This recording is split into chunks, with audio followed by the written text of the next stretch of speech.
Hello friends, welcome back to our channel Anitha Telugu vlogs.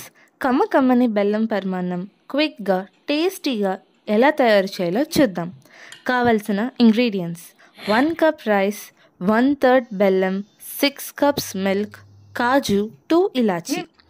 తయారీ విధానం: ముందుగా 1 కప్ రైస్ని అరగంట సేపు నానబెట్టాలి. ఒక గిన్నెలో 6 కప్ మిల్క్లో 2 కప్స్ వాటర్ వేసి బాయిల్ చేయాలి. బాయిల్ అయిన మిల్క్లో నానబెట్టిన రైస్ వేసి లో టు మీడియం ఫ్లేమ్లో కుక్ చేయాలి.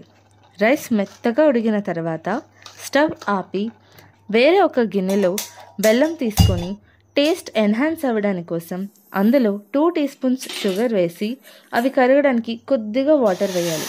కరిగిన తర్వాత దాన్ని ఫిల్టర్ చేసి కుక్ అయిన రైస్లో కలపాలి.